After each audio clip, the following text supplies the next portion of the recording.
এই রিসেপশন হেয়ারস্টাইলটা তোমরা কিভাবে করবে তারই একটা ছোট্ট টিউটোরিয়াল তোমাদের সাথে আজকে শেয়ার করবো। তো প্রথমে ইয়ার টু ইয়ার পার্টিং করে নিয়েছি, তারপর ডি সেকশন এরিয়া আলাদা করে রেস্ট অফ যে হেয়ারটা সেটাকে কিন্তু আমি কোনোভাবেই ক্রিম্পিং করিনি, কারণ এটা আমার স্টাফিংয়ের মধ্যেই চলে যাবে।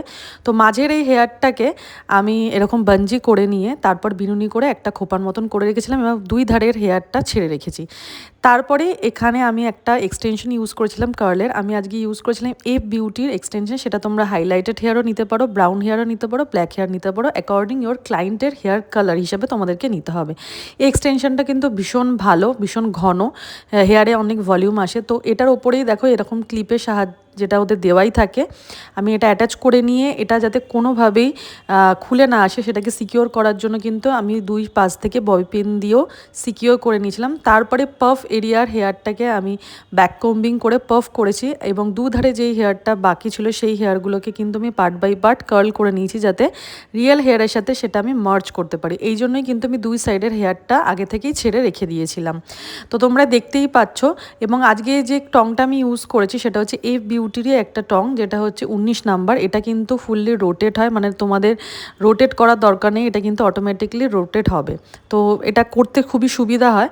তো তারপরে আমি পাফ হেয়ারটাকে এরকমভাবে পাতলা পাতলা সেকশন নিয়ে পাফ করে নিয়েছি এবং স্টুডেন্টকে দেখাচ্ছিলাম যদি আমরা পাফটা ওপেন রাখি তাহলে একরকম লুক হয়, আর যদি মানে পাফটা যদি আমরা ক্লিপ দিয়ে অ্যাটাচ করে দিই তাহলে কীভাবে করতে হবে সেটাই কিন্তু আমরা ক্লাসে বুঝিয়ে দিয়েছি। তবে এটা কিন্তু আমি ওপেনই রেখেছিলাম। তারপরেই চলে আসি সামনে।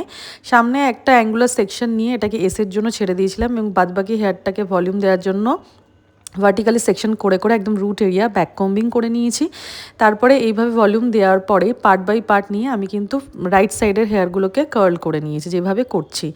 তো তারপরেই চলে এসেছিলাম এসের সেকশনটায়। এসটা করে নেওয়ার পরে গোড়াতে একদম স্টিলের সেকশন ক্লিপ দিয়ে হোল্ড করেছিলাম এবং বাদবাকি হেয়ারটা যেটা ছিল এসে সেটাকে আমি এরকম কার্ল করে দিয়েছি। তারপর লেফট সাইডের হেয়ারটাকে হরাইজন্টাল সেকশন করে ভলিউম দেওয়ার জন্য রুট এরিয়া ব্যাক কম্বিং করে নিয়ে এইভাবে কিন্তু আমি কার্ল করে দিয়েছিলাম। তো তোমরা যারা এই ধরনের ক্লায়েন্ট বেস হেয়ারস্টাইল শিখতে চাইছো, আমার ক্লাস স্টার্ট হচ্ছে 11th মে থেকে 6 ডেজের।